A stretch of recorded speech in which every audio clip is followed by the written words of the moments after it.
পুরনো শত্রুতার শোধ তুলতে সেনগুপ্ত বাড়িকে ভিখারি করে ছাড়ল কুমার বাহাদুর। হ্যাঁ বন্ধুরা, অনুরাগের ছোঁয়া সিরিয়ালে আগামী পর্বগুলোতে তোমরা এরকমটাই দেখতে পাবে। পুরো গল্পটা জানতে হলে প্লিজ লাইক দিয়ে সঙ্গে থেকো। কুমার বাহাদুরকে যে দীপা আর লাবণ্য সেন জেলে পাঠিয়েছিল সেটা সে কখনো ভুলতে পারেনি। সে জেল থেকে ফেরার পর সেনগুপ্ত বাড়ির ক্ষতি করার জন্য উঠে পড়ে লাগে।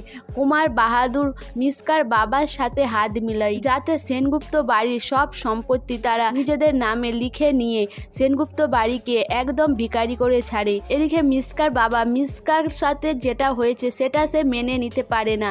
এদিকে সূর্যও মিসকার বাবাকে যে মেরেছিল সেটাও সে ভুলতে পারে না। সেও কুমার বাহাদুরের সাথে সেনগুপ্ত বাড়ির সব সম্পত্তি লিখে নেওয়ার জন্য উঠে পড়ে লাগে। এদিকে লাবণ্যর অফিসের বিশ্বস্ত কর্মচারী সে এইসবের মধ্যে যোগ দেয়। সে লাবণ্যর কাছ থেকে পেপারে সই করিয়ে নিয়ে আসে, যার সাহায্যে কুমার বাহাদুর আর মিসকার বাবা সব সম্পত্তির অধিকারী হয়।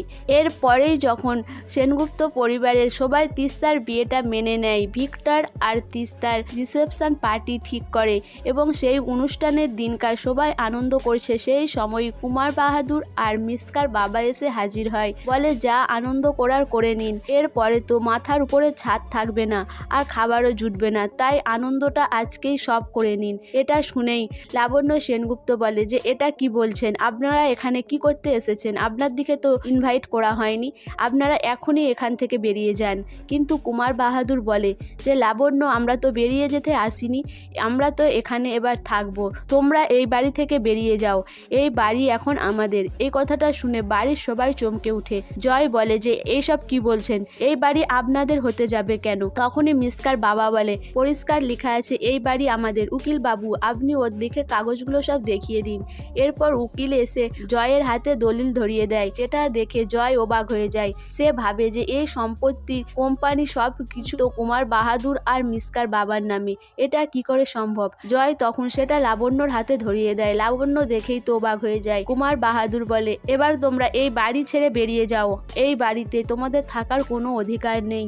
তো এই কথাটা শুনেই ভিক্টর অবাক হয়ে যায় যে টাকার জন্য সে তিস্তাকে বিয়ে করেছে আর সেই টাকায় সেনগুপ্ত বাড়ির কাছে নেই, সেটা ভেবে ভিক্টর রেগে যায়। ভিক্টর ওখান থেকে পালিয়ে আসে। এদিকে তিস্তা ভিক্টরকে খুঁজে কিন্তু খুঁজে পায় না। বাড়ির সবাইকে জোর করে রাস্তায় নামিয়ে দেয়। দীপা যখন দেখে সেনগুপ্ত পরিবারের সবাই রাস্তায় দাঁড়িয়ে, দীপা জানতে চায় যে কি হয়েছে, সবাই এই অবস্থায় এখানে কেন? তখন লাবণ্য জানায় যে তাদের সব সম্পত্তি কুমার বাহাদুর লিখে নিয়েছে মিসকার বাবার সাথে হাত মিলিয়ে। দীপা তখন তার দিকে তার সাথে তার বাড়িতে নিয়ে যায়। দীপার এই ব্যবহারটা দেখে বাড়ির সবাই দীপার কাছে ক্ষমা চেয়ে নেয় দীপার সাথে খারাপ ব্যবহার করার জন্য। সো বন্ধুরা, আমার তো মনে হয় এরকমটাই ঘটতে চলেছে। তোমাদের কি মনে হয় অবশ্যই আমাকে কমেন্ট করে জানাবে। আর আমার ভিডিওটা ভালো লাগলে প্লিজ সাবস্ক্রাইব করে দিও আর লাইক কমেন্ট শেয়ার করো।